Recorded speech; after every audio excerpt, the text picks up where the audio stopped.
তো মার্গ প্রদর্শন করুন। ভরত বলছে রাজ্য নেওয়ার জন্য। আমি রাজ্য নিতে পারি না, কারণ পিতৃসত্য পালন করার জন্য আমি বনে এসেছি। আমি যদি রাজ্য নেই তাহলে কি হবে? পিতার সত্য ভঙ্গ হয়ে যাবে। আর যদি আমি ভরতেরও আমি প্রাণ নিতে পারি না, সে আমার প্রাণাধিক, প্রাণের অধিক। তাই আমার এই ধর্ম সংকট থেকে হে রাজর্ষি, রাজা এবং ঋষি জনক, আপনি একজন মহাজন, আমাদের পিতার অবর্তমানে আপনি এখন পিতা। তাই দয়া করে আপনি আমাদেরকে মার্গ প্রদর্শন করুন, আমাদের এখন কি করা উচিত। ভরতকে বললেন, ভরত, তোমার প্রেম সাগরের মতো, তোমার প্রেম সাগরের মতো। রাম আর ভরতের প্রেমের মধ্যে ভরত জয়ী।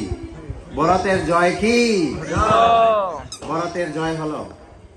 ভরত তো খুশি, যেহেতু আমার জয় হয়েছে, এখন দাদা রাম আমার রাজ্য এখন নিবেন।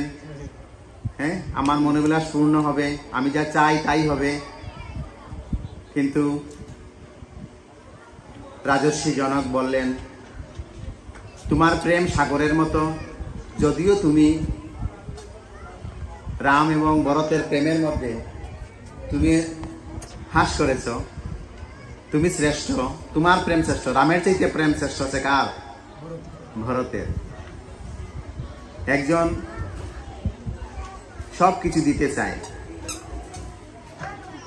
রাজর্ষি জনক ভরতকে বললেন, যদিও তোমার প্রেম সাগরের মতো, কিন্তু তারপরেও প্রেমের একটা সীমানা রয়েছে। প্রেমের কি রয়েছে? সীমানা রয়েছে। প্রেম নিতে জানে না, প্রেম দিতে জানে। প্রেম কি জানে না? নিতে জানে না। প্রেম কি জানে? দিতে জানে।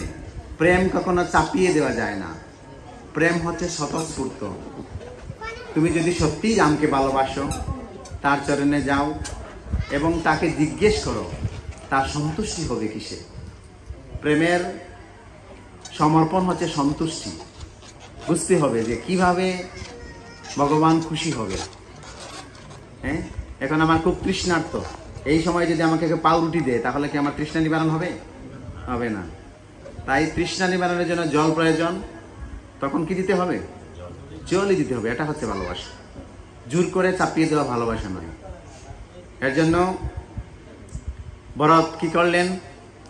ভরতকে বললেন, জোর করে চাপিয়ে দেওয়া নয়, দাদাকে জিজ্ঞেস করো তার সন্তুষ্টি হবে কিসে। ভরত রাজর্ষি জনককে বলল, সত্যি আমার জ্ঞান হয়েছে। আমি তো জোর করে রাজ্য আমার দাদাকে আমি চাপিয়ে দিতে চেয়েছিলাম, কিন্তু আসলে আমার দাদার সন্তুষ্টি আমি চাইনি। দাদার চরণে পড়ে গিয়ে জিজ্ঞেস করছে, দাদা তোমার সন্তুষ্টি হবে কিসে? বলো, বলো তোমার সন্তুষ্টি কিসে হবে? তখন রামচন্দ্র বললেন, তোমার এই প্রেম আমি সন্তুষ্ট হয়েছি ভরত, আমি তোমার রাজ্য গ্রহণ করলাম। হরি বল।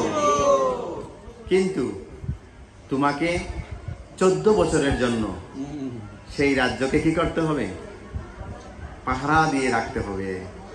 আমার হয়ে তুমি কি করতে হবে? পাহারা দিয়ে রাখতে হবে। তখন ভরত বলছিল, তোমার প্রেম বড় নির্দয় দাদা। তোমার প্রেম কেমন? বড় নির্দয়। হ্যাঁ, আমি কি করে 14 বছর তোমার বিহনে আমি থাকবো? কিভাবে পালন করব? তাই তোমার এই পাদুকা তুমি আমাকে দাও। এই পাদুকা আমি মস্তকে ধারণ করে সেই সিংহাসনে স্থাপন করব। আর এই পাদুকাকে কেন্দ্র করে আমি সমস্ত ভারতবর্ষকে পরিচালনা করব রামের মতো করে। হরি বল।